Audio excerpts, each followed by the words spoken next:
All right, I've got the other half of my. I'm not buttering you up here. My favorite national show, the Rufino and Joe show. Oh, thank you. Blake Rufino, dude. I turn everybody on you guys' show. I love what you guys do. So, Thanks, man. We appreciate all y'all are putting out, all the content y'all put out too, bro. they'll do a great job. And you guys are like, I feel like I try to dabble in as much national stuff as I can. And man, you guys' insight is phenomenal. So if you're watching this, if at least hopefully you like either Joe or Blake on this morning show. Yeah, But and that's a good thing about having co-hosts. If they hate me, they like Joe, and if they yeah, hate Joe, they like me. So it's also it's so funny, man, because sometimes in the comments we have people like, "No, Blake was right. No, Joe was right." And I'm like, get him," and then like I might start buttering some people up so they can come defend me. Even West Virginia fans are pretty bad right now. I yeah. gotta admit. Whereas my comments are just always like TJ's wrong. Like that doesn't matter. Like there's no like nobody there Well, to at least like we can like debate about sports and like sure. poke fun and have fun, whatever. But it's like when they take it personal, I'm like, okay, like why are we taking ourselves so seriously? But Right. look, man, I mean, it's been a already good. I mean, not for you as a Florida State fan, but just like if you don't have a dog in the fight of any team, it's been such good action through last weekend, yesterday. I mean, it's just been so good.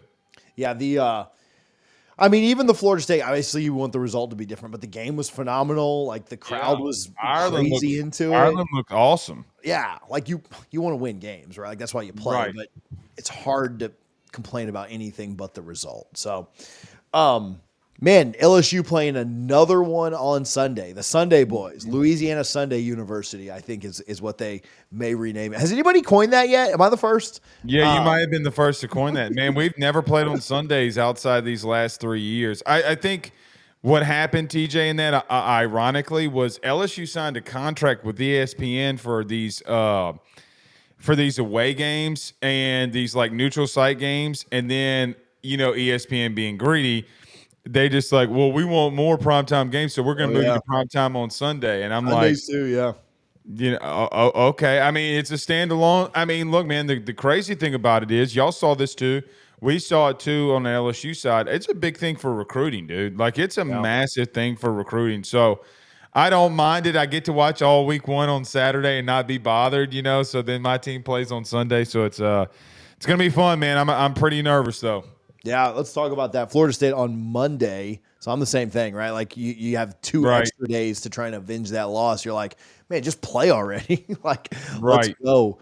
Um, man, it's hard to do this without bringing up how LSU has struggled, in opening games. And, Yep. outside of just breaking that curse or streak or whatever you call it, like, what do you think it is, man? Because it's spanned multiple coaches. It's not just Brian Kelly. It goes back. Like what is it about that week one game? It's just bad luck. I mean, it could just be bad luck. At some Well, and I point you're think just all like, of them have a justifiable meaning. Like last year, Florida State was just better than LSU, right? Like, I mean, yeah, so okay, a borderline, what probably should have been playoff team.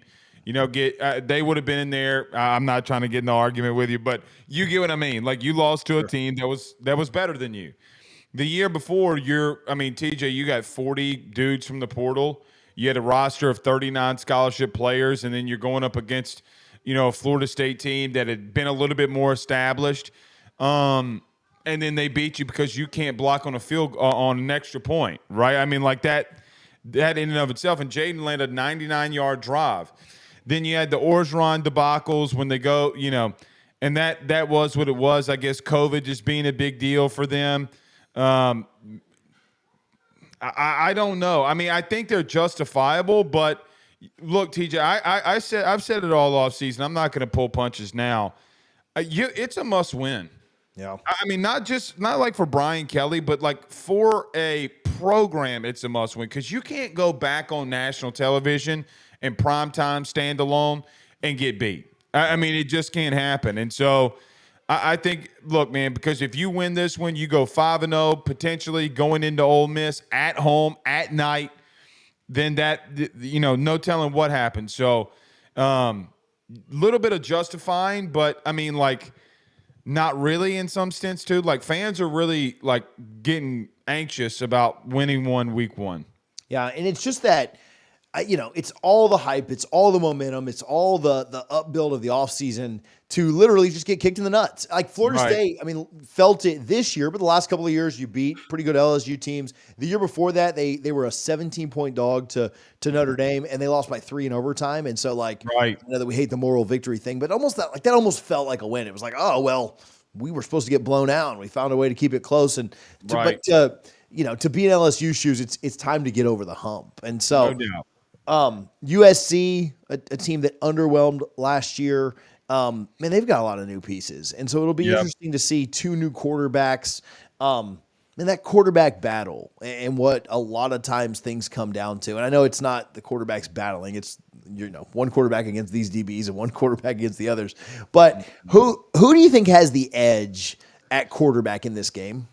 I mean, I would say Miller Moss in this instance. I mean, Lincoln's still a really good play caller, right? You got a same play caller that's still there. He's been in that system now going on his 3rd year. Nothing has changed. I think from just a system, TJ, it's got to be Miller Moss. However, if you want to flip it on its head and talk about experience, you got to give it to Garrett, mainly due to the fact, I mean, he did come in on the national champion in the second half, almost got down to 7, but he threw a pick. I mean, he threw for 300 yards and a half to on the national champion with a really good a top 3 defense. So I think both of them in their own way. But if I had to lean just like based off a scheme, it would be Moss. But if it's playing time, it's got to be Nussmeier. Yeah. What about USC's defense has just been hot trash, but Yeah. LSU's wasn't great either. I'll be a little nicer since you're coming from the LSU angle, but No, wasn't great either please. last year. Call it what it is. Um, how much? I know you're out there. I know you see things. I know sometimes it's hard when it is purple and gold against purple and gold, right? But Right. what are your thoughts on LSU's defense this year, and specifically in this game against a Lincoln Riley coached offense? Yeah, just not being passive. Like last year, everybody came down on Perkins because of that game against y'all, and I'm like, look, man, you didn't put him in the right positions to make plays. I mean, he's made a lot of plays in fall camp that we have never seen. Blitzing through the A gap, tackling a ball carrier for a loss. I think those kinds of things, TJ, and just the overall pressure. Like LSU only sent 4 last year. Like last year against Florida State, 98% of all of their pass rush stuff only was with 4 down linemen. You cannot do that in this conference. You can't do that in just the style of play in the ACC and the SEC. You got to get after dudes. If Jordan Travis breaks contain and gets one on you, chalk it up, give it to him. So be it. But they're not going to really do that now. They're going to send a lot of heat, and that's what Blake Baker did last year at Missouri. TJ, they were number 10 in the country in sacks. They were top 10 in the country in rush defense last year was Missouri. And a lot of that had to be based off of just how much pressure they sent. I mean, a lot of people that are watching this watched Missouri last night as an example and saw it's the same type of schematical stuff that they're trying to do is basically what LSU is going to try to do to USC. So it's different with Lincoln, but if you're talking about a holistic season – than that. I do think they're going to get after Moss a little bit more. TJ, my God's honest thought about just the feel from LSU and Brian Kelly is that they just want to stop the run and they want to get after the passer. And they feel like if they can do that, you're going to give up yards through the air anyway. So might as well just try to stop 3 phases or 2 phases of their offense. Yeah. Feels like Perkins, was kind of, well, not feels like. I mean, certainly, misused last year, but certainly still that X factor that could, you could look at the box score at the end of the game and be like, oh wow, 2 sacks, 11 tackles, a pick 6, a forced fumble, and you're like, oh well, there you go, that's right. him. We're still second in the SEC in tackles for a loss, bro. Like, I mean, again, everybody's like, oh, you had a bad season, and when you look at the numbers, I'm like, from a slot safety? Yeah. I don't. I mean, TJ had 75 tackles, double-digit tackles for a loss, 5 sacks. And I'm like, bro, he played the nickel. right? Like, I mean, like that's where they pulled him at the rest of the season. So, but look, man, they got to get after it. They got to play keep away from them. I mean, I know the defense might be better and all that, but I'm not going in this game willing to risk any of that. You got to play keep away. Look, I think what's interesting, TJ, we talked about this after LSU Florida State last year. Braden Fisk and Lovett not being there, those guards did get better as the season went on. Obviously, we saw that when they played Bama, when they played Ole Miss, but they were really overmatched in that game.